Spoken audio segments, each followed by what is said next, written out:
friends, welcome everyone. நான் உங்கள் சபரி.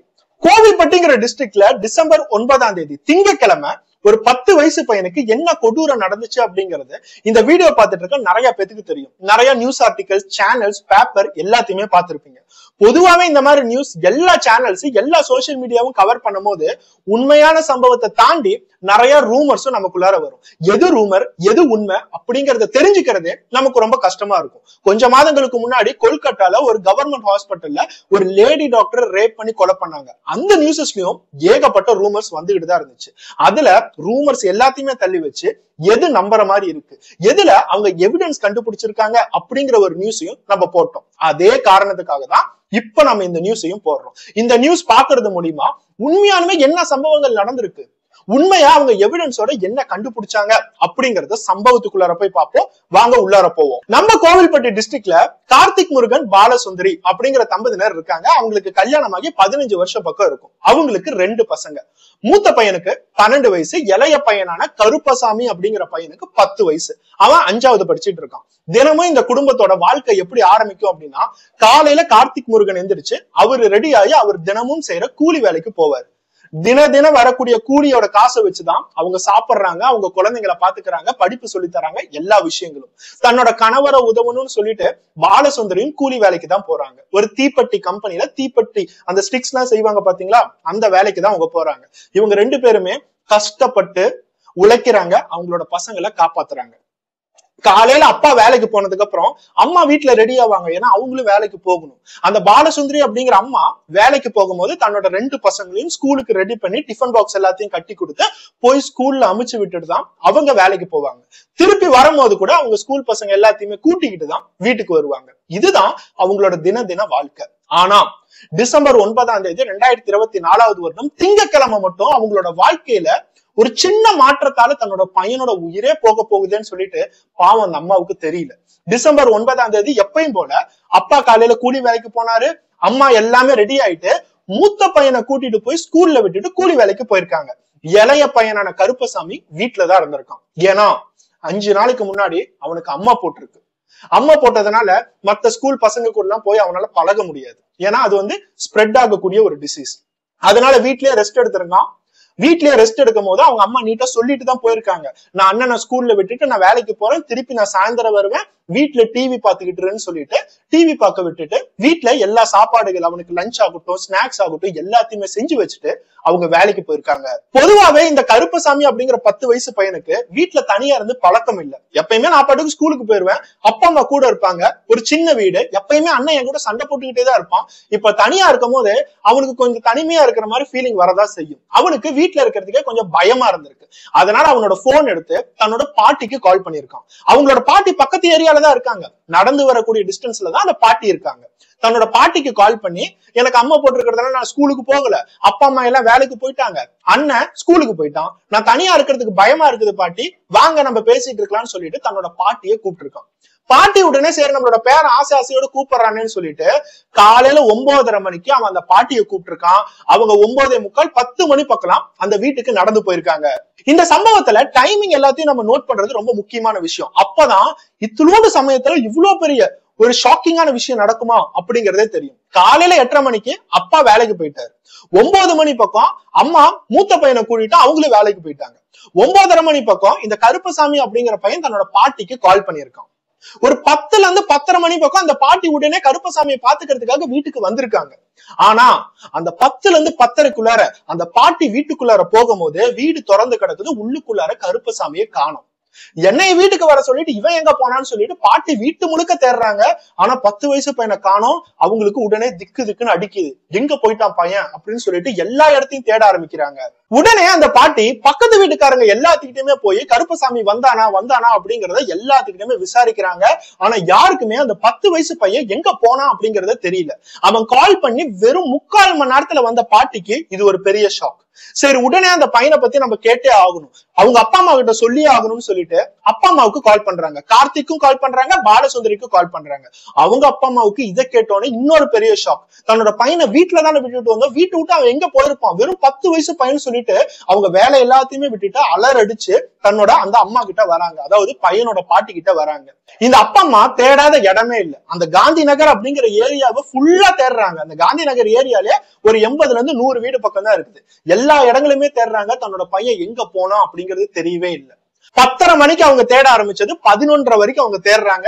1 மணி நேரம் தேடி இந்த ஏரியா முழுக்க தன்னோட பையன் இல்லைன்னு தெரிஞ்சோன்னே இதுக்கு ஒரே வழி போலீஸ் ஸ்டேஷன்ல போய் கம்ப்ளைண்ட் தரணும்னு சொல்லிட்டு பக்கத்துல இருக்கிற அந்த கோவில்பட்டி காந்தி நகர் போலீஸ் ஸ்டேஷனுக்கு போய் ஒரு கம்ப்ளைண்ட் தராங்க. என்னோட 10 வயசு பையனை காணுன்னு தெரிஞ்சோன்னே அந்த போலீஸ் ஸ்டேஷன்ல 10 வயசு பையன் காணுங்கிற கம்ப்ளைண்ட வாங்கிக்கிறாங்க. 10 வயசு பையன் காணும் அப்படின்னா இது ஒரு சீரியஸான கேஸ் தான். இருந்தாலும் அவங்கள ஒரு 2-3 பேர் பக்கம் வந்து விசாரணைய ஆரம்பிக்கிறாங்க. அந்த 2-3 போலீஸ் பக்கம் 10 வயசு பையன் எங்க போயிருப்பான், அவனா எங்கேயாச்சும் ஓடி போயிருப்பானா, இல்ல யாராச்சும் புடிச்சிட்டு போயிருப்பாங்களா, இது என்ன மாதிரி கேஸ், இந்த மாதிரி எல்லாமே ஒரு கன்ஃபியூஸ்ட் ஸ்டேட்ல தான் ஆரம்பத்துல இருந்திருக்கு. அவங்க அப்பா அம்மா கம்ப்ளைண்ட்ல முக்கியமான ஒரு விஷயத்த சொல்லியிருக்காங்க. என்னோட பையனுக்கு வீட்டுக்குள்ளார இருக்கும் போது கோல்டு செயினும் கோல்டு மோதிரமும் நான் போட்டு விட்டேன். எதுக்காக போட்டு விட்டேன்னா, அந்த காந்தி நகர் ஏரியால நிறைய பேர் அந்த அம்மா கிட்ட என்ன சொல்லியிருக்காங்க, அம்மா அந்த பையனுக்கு கோல்டு ஆர்னமெண்ட்ஸ், அதாவது தங்க நகைகள்லாம் கொஞ்சம் போட்டு விட்டீங்க அப்படின்னா உடம்புக்கு குளிர்ச்சியா இருக்கும், அதனால வந்து அந்த அம்மா வந்து சீக்கிரமா போயிரும் அப்படிங்கிற ஒரு நம்பிக்கையை சொல்லியிருக்காங்க. அதனால என்னோட பையனுக்கு தங்க செயின் மோதிரம் எல்லாம் போட்டு விட்டேன் அப்படிங்கிற இன்ஃபர்மேஷன் சோசியல் மீடியா முதற்கொண்டு பரவி இருக்கு. போலீஸ் ஆரம்பத்துல அப்பா அம்மா பாட்டி இவங்க கிட்ட எல்லாம் விசாரிச்சவங்க பக்கத்துல இருக்கிற நெய்பர்ஸ் எல்லாம் போய் கடைசியா அந்த பையனை எப்ப பாத்தீங்கன்னு சொல்லிட்டு எல்லாத்துலயுமே விசாரிக்கிறாங்க. அவங்க 11:30 மணிக்கு விசாரிக்க ஆரம்பிக்கிறவங்க மத்தியான பக்கம் ஆகுது, ஒரு 2-3 மணி நேரம் பக்கம் பார்த்தோம் பையனை அவங்களால கண்டுபிடிக்க முடியல. அவங்களுக்கு டவுட்டா இருக்கிற சில வீட்ல எல்லாம் போய் விசாரிக்க ஆரம்பிக்கிறாங்க. அதெல்லாம் தாண்டி அங்க இருக்கிற சில நபர்கள் போலீஸ் கிட்ட ஒரு முக்கியமான இன்ஃபர்மேஷன் தராங்க. கொஞ்ச நாளைக்கு முன்னாடி இங்க சில பசங்க தெரிஞ்சிட்டு இருக்காங்க, ஒரு வீட்டுல தங்கிட்டு இருக்காங்க, அந்த வீட்டுல கஞ்சா விக்கிறதா நிறைய இன்ஃபர்மேஷன் வருது, எப்ப பார்த்தாலும் சாராயம் விக்கிறதாவும் நிறைய இன்ஃபர்மேஷன் வருது. அதனால அவங்க கிட்ட போய் இந்த கருப்பசாமியோட அப்பா அம்மா நிறைய நாட்கள் சண்டை போட்டிருக்காங்க, இங்க இந்த மாதிரி தப்பான விஷயங்கள்லாம் பண்ணக்கூடாது, எங்களோட வீட்டுல 2 பசங்க இருக்காங்கன்னு சொல்லிட்டு நிறைய சண்டை போட்டிருக்காங்க, அவங்க மேலேயும் எங்களுக்கு சந்தேகமா இருக்கு அப்படிங்கறத போலீஸ்ல ஒரு முக்கியமான இன்ஃபர்மேஷனாவே தந்திருக்காங்க. ஆனா பையன் தொலைஞ்சு போயிட்டான். அந்த வீட்டுல தேடி கூட இப்ப அந்த பையனை காணோம். உண்மையானுமே பையன் ஓடி போயிட்டானா இல்ல யாராச்சும் கடத்திட்டாங்களா அப்படிங்கிறது போலீஸ்க்கு தெரியாமையே யாரையெல்லாம் நம்மளால அரெஸ்ட் பண்ண முடியாது. உடனே ஒரு 5 தனிப்படை அமைச்சு அந்த ஏரியா முழுக்க செக் பண்றாங்க. சுத்தி இருக்கிற காட்டு பகுதிகள், புதர்கள், இந்த மாதிரி எல்லா இடங்களையுமே செக் பண்றாங்க. சிசிடிவி ஃபுட்டேஜஸ் எல்லாம் செக் பண்ணும் போது அந்த பையன் அந்த ஏரியாவை விட்டு போனதா எந்த விதத்திலயுமே சிசிடிவி ஃபுட்டேஜஸ்ல ஒரு எவிடன்ஸ் கூட கிடைக்கல. ஏன்னா அவனோட வீட்டுல இருந்து அந்த ஏரியாவுக்கு வெளியே போகணும் அப்படின்னா ஒரு 4-5 வழிகள் பக்கம் தான் இருக்கு. அந்த 4-5 வழிகள்லயுமே சிசிடிவி கேமரா இன்ஸ்டால் பண்ணிருக்காங்க. அந்த சிசிடிவி காட்சிகள்லாம் பார்க்கும் போது பையனை மூட்டை கட்டி கொண்டுட்டு போன மாதிரியும் தெரியல, பையனே வெளியே போன மாதிரியும் தெரியல. அப்படின்னா அவன் காந்தி நகருக்குள்ளாரதான் இருக்கான், சுத்தி இருக்கிற ஏதோ ஒரு வீட்டுலதான் மறைஞ்சிட்டு இருக்கான். அவனை கண்டுபிடிச்சாவே இந்த கேஸை ஈஸியா கிராக் பண்ணிடலாங்கிறது போலீஸ்க்கு நல்லாவே தெரியும். மதியம் ஆரம்பிச்சது சாயந்தரம் ஆகுது, சாயந்தரம் ஆரம்பிச்சது நைட் ஆகுது, நைட்டு முழுக்க செக் பண்றாங்க. இந்த கேஸ் கொஞ்சம் கொஞ்சமா சீரியஸ் ஆகிட்டே போகுது. கொஞ்சம் கொஞ்சமா பிரஸ் அண்ட் மீடியாவுக்கு ஒரு 10 வயசு பையனை காணோம் அப்படிங்கிறது தெரிய வருது. நைட்டு ஃபுல்லா போலீஸ் செக் பண்றாங்க அப்படிங்கறதும் புரிய வருது. சோ அவங்கள ஈகரா ஏதாச்சும் ஒரு நியூஸ் கிடைக்குமா அப்படிங்கறத செக் பண்ணிக்கிட்டே இருக்காங்க. நைட்டு முழுக்க தேடியும் அந்த 10 வயசு பையனை அவங்களால கண்டுபிடிக்க முடியல. விடிகால 4 மணி வரைக்கும் தேடின போலீஸ் போய் கொஞ்ச நேரம் ஓய்வு எடுத்துட்டு வந்து தேடுவோமேன்னு சொல்லிட்டு எல்லாம் கொஞ்சம் கொஞ்சமா வெளியே போக ஆரம்பிச்சாங்க. அவங்க போய் ஓய்வு எடுத்துட்டு காலையில ஒரு 6 மணிக்கு வந்து திருப்பி இந்த கேஸ பாக்கலாம்னு நினைச்சுதான் அவங்க போனாங்க. அவங்க 4 மணிக்கு அந்த ஏரியாவை விட்டு போனோன்னு 5:30 மணிக்கு அந்த பையனோட வீடு இருக்கு. அந்த பையனோட வீட்டுக்கு எதிரில ஒரு 2 வீடு தள்ளி ஒருத்தர் காலையில எந்திரிச்சு அப்படியே வந்து எல்லா இடத்தையுமே பாத்துட்டு இருக்காரு. அவரோட வீட்டுல நின்று எல்லா இடத்தையுமே பாத்துட்டு இருக்காரு. அவளோட வீட்டுக்கு எதிர்ப்புற ஒரு வீடு இருக்கு. அந்த வீட்டோட மாடியை உத்து பாக்குறாரு. உத்து பார்க்கும் போது அந்த இடத்துல ஒரு சின்ன பையன் படுத்துட்டு இருக்கிற மாதிரி அவருக்கு தெரிஞ்சிருக்கு. அந்த சின்ன பையனை பார்க்கும் போதே அவன் கருப்பசாமி தான் அப்படிங்கறத அவர் கண்டுபிடிச்சிட்டாரு. உடனே அங்க இருக்கிற மக்கள் எல்லாத்திட்டுமே கத்துறாரு, கருப்பசாமி அங்க இருக்கா, மாடிக்கு வாங்கன்னு சொல்லிட்டு கத்துறாரு. அந்த மாடி எங்க இருக்கு அப்படின்னா கருப்பசாமியோட 2 வீடு தள்ளி தான் இருக்கு. அந்த 2 வீடு தள்ளி இருக்கு. அந்த வீட்டுக்கு எதிரில இருந்து இந்த டெனன்ட் வந்து அந்த கருப்பசாமியை மாடியில பாக்குறாரு. அங்க இருக்கிற மக்கள் எல்லாருமே போறாங்க. உடனே அது போலீஸ்க்கு இன்ஃபர்மேஷன் கிடைக்குது. போலீஸ் எல்லாமே வராங்க. கருப்பசாமி உடம்புகள்ல நிறைய காயத்தோட அந்த 10 வயசு பையன் அவனோட கண்ணெல்லாம் உப்பி போய் கிடக்குது. உடம்புல ஏகப்பட்ட காயங்கள், மயங்கி போய் அந்த மேல இருக்கிற டெரஸ்ல இருக்கான். 4 மணி வரைக்கும் போலீஸ் எல்லாம் இங்கதான் இருந்தோம்.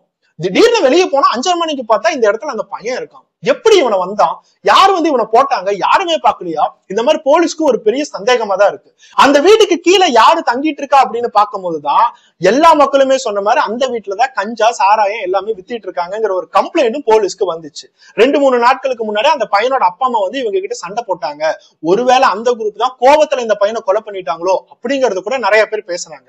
ஆரம்பத்துல மாடியில அந்த 10 வயசு பையனை பார்க்கும்போது போலீஸ் அவன் மயங்கி கிடக்குறான்னு தான் நினைச்சாங்க.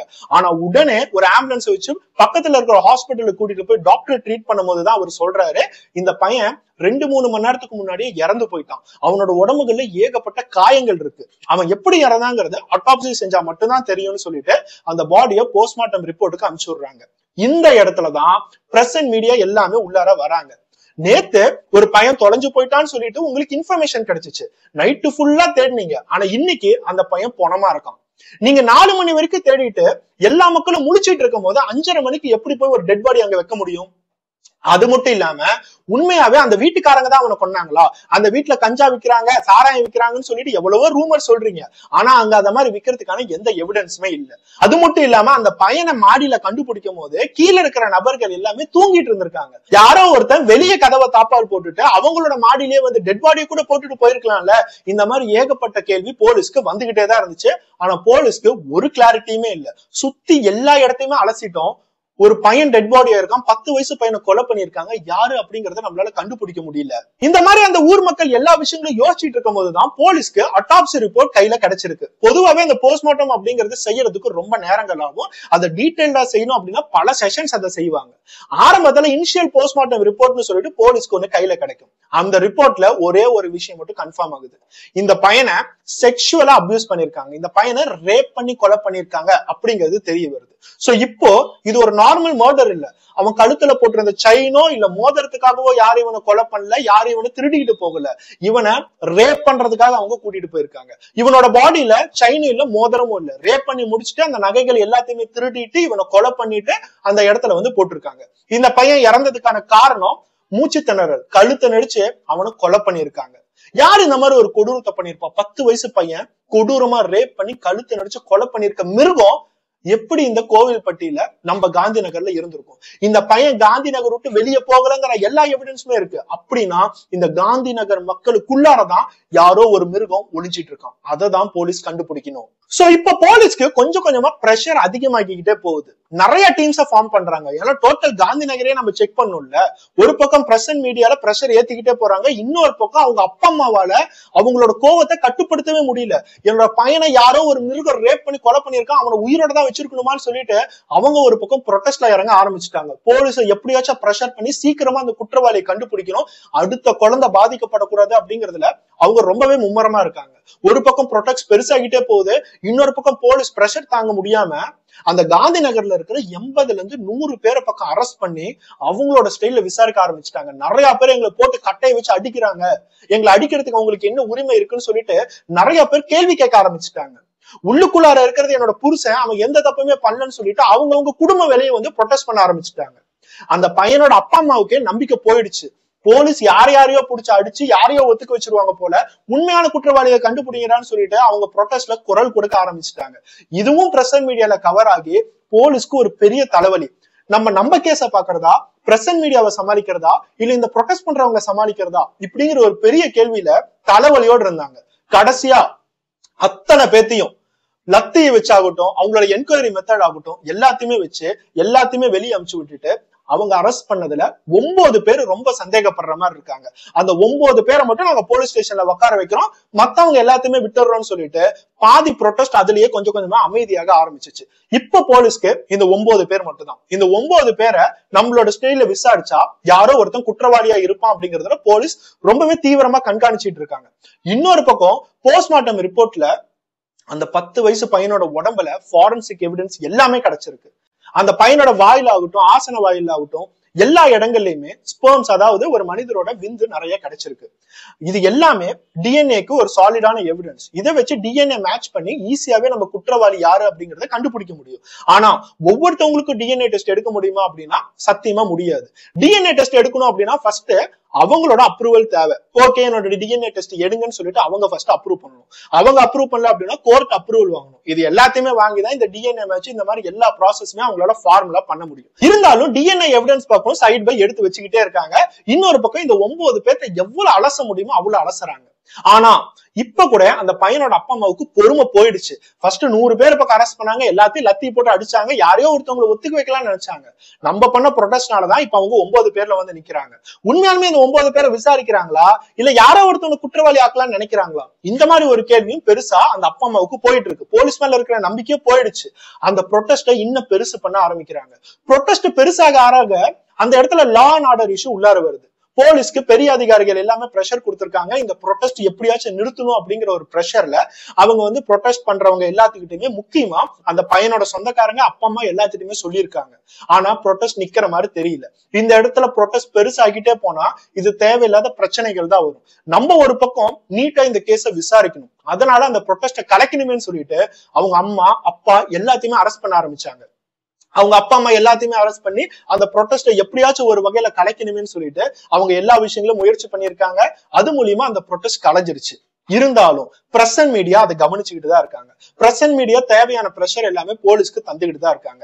இப்போ போலீஸ்க்கு அந்த 9 நபர்கள்ல எவன் குற்றவாளி அப்படிங்கறத கண்டுபிடிக்கணும். அவங்களோட போன் ரெக்கார்ட்ஸ், அவங்களோட போன் கால்ஸ் எல்லாத்தையுமே எடுத்து செக் பண்றாங்க. அதுல ஒரு நபரோட வாட்ஸ்அப் செக் பண்ணும் போதுதான் ஒரு வாட்ஸ்அப் குரூப் இருக்கு. அந்த வாட்ஸ்அப்ல ஸ்பெஷலா ஒரே ஒரு குரூப் மட்டும் ஹோமோசெக்சுவாலிட்டிக்காக கிரியேட் ஆயிருக்கு. அதாவது ஓரின சேர்க்கைன்னு சொல்லுவாங்க பாத்தீங்களா, அதுக்காக மட்டுமே கிரியேட் ஆயிருக்கு. அந்த வாட்ஸ்அப் குள்ளார அந்த காந்தி நகரோட மெம்பர்ஸ் முதற்கொண்டு இருக்காங்க. சோ இப்பதான் போலீஸ்க்கு தெரிய வருது நம்மளோட காந்தி நகர்ல நிறைய பேரு அந்த ஹோமோசெக்சுவாலிட்டியில இன்ட்ரெஸ்டடா இருக்காங்க. இந்த மெம்பர்ஸ் எல்லாத்தையுமே பிடிச்சாவே நமக்கு கிளியரான இன்ஃபர்மேஷன் தெரியும் அப்படிங்கிறது புரிய வருது. அந்த குரூப்குள்ளார நிறைய வீடியோஸ் எல்லாமே ஷேர் ஆயிட்டு இருக்கு. எல்லாமே ஹோமோசெக்சுவாலிட்டி பத்தி தான் ஷேர் ஆயிட்டு இருக்கு. இன்ஃபர்மேஷன் முதற்கொண்டு ஷேர் ஆகிட்டு இருக்கு. ஆனா எல்லாத்தையுமே பிடிச்சி விசாரிக்க முடியாது. ஒரு நபரோட ஹோமோசெக்சுவல் ரிலேஷன்ஷிப் அப்படிங்கிறது அவங்களோட பிரைவசி. அவங்க ஒரு பொண்ணுகிட்ட எப்படி ரிலேஷன்ஷிப் வச்சுக்கிறாங்களோ வேற ஒரு பையன்கிட்டயோ இல்ல பொண்ணுங்களும் வச்சுக்கிறதுக்கு பேரு லெஸ்பியன் ரிலேஷன்ஷிப்னு சொல்லுவாங்க. இது எல்லாமே அவங்களோட பிரைவசி. அதுல போய் நம்ம டிஸ்டர்ப் பண்ணவும் முடியாது, அதை பப்ளிக் ஆக்கவும் முடியாது. ஆனா இந்த இடத்துல இந்த 10 வயசு பையனை ரேப் பண்ணதுக்கான காரணம் அந்த ஹோமோசெக்சுவல் ரிலேஷன்ஷிப் இன்ட்ரெஸ்டா இருக்கலாம். ஓரின சேர்க்கையில இருக்கிற இன்ட்ரெஸ்ட் இருக்கிறவன் தான் இந்த 10 வயசு பையனை தொட்டிருப்பான். அந்த மொபைல் ஓனரை பிடிக்கிறாங்க, அவங்களோட ஸ்டைல்ல லத்தி எல்லாம் வச்சு விசாரிக்க ஆரம்பிக்கிறாங்க. அப்பதான் அவன் ஒரு முக்கியமான இன்ஃபர்மேஷனே சொல்றான். நான் வச்சிருக்க இந்த குரூப்ல, இந்த வாட்ஸ்அப் குரூப்ல ரொம்ப ஆக்டிவான மெம்பர் யாரு அப்படின்னா அதே காந்தி நகர்ல அந்த சின்ன பையன் இருக்கிற வீட்டுக்கு பின்னாடியே ஒருத்தர் இருக்காரு. அவரோட பேரும் கருப்பசாமி தான். அந்த கருப்பசாமி ஒரு ஆட்டோ டிரைவர், அவரும் இந்த குரூப்ல ஒரு ஆக்டிவான மெம்பர். அவர் மேலதான் எனக்கு சந்தேகமா இருக்கு அப்படிங்கிற ஒரு முக்கியமான தகவலை போலீஸ்ட சொல்லியிருக்கான். சோ இப்ப போலீஸ்க்கு ஒரு பெரிய நம்பிக்கையே வருது. நாம இந்த கேஸ ட்ராக் பண்ணிட்டோம், பக்கத்துல வந்துட்டோம். அந்த பையனோட வீட்டுக்கு பின்னாடி இருக்கிறவரு இந்த ஹோமோசெக்சுவல் இன்ட்ரெஸ்ட் இருக்கிறவர், அவரு கூட இந்த பையனை டார்கெட் பண்ணிருக்கலாம். இதெல்லாம் தாண்டி ரொம்ப முக்கியமான விஷயம் யாருன்னா அந்த கருப்பசாமி அப்படிங்கிற ஆட்டோ டிரைவர் இந்த பையனோட தூரத்து சொந்தமான மாமா. அதாவது தன்னோட அம்மாவோட கசினோட தம்பி எல்லாம் சொல்லுவாங்க பாத்தீங்களா, அந்த மாதிரி ஒரு சொந்தம். டைரக்ட் மாமா இல்ல, இன்டைரக்ட்ல அவங்க மாமான்னு சொல்லிட்டு வராங்க. சொந்தக்காரங்க தான், அதனால அடிக்கடி பேச்சுவார்த்தைகள் இருக்கு. அந்த ஆட்டோக்காரர் அடிக்கடி இந்த வீட்டுக்கு எல்லாம் வருவாரு. சோ இவரு இந்த ஹோமோசெக்சுவாலிட்டியில இன்ட்ரெஸ்ட் வச்சிருக்காரு அப்படிங்கறது அவங்க வீட்டுல இருக்கிற அவரோட பசங்களுக்கோ இல்ல அவரோட வைஃபுக்கு கூட இதெல்லாம் தெரியாது. அந்த ஆட்டோக்காரரான கருப்பசாமி அப்படிங்கிறவர் அரெஸ்ட் பண்ணி அவங்களோட ஸ்டைல்ல விசாரிக்கும் போதுதான் அவரு ஒவ்வொரு உண்மையா சொல்ல ஆரம்பிக்கிறாரு.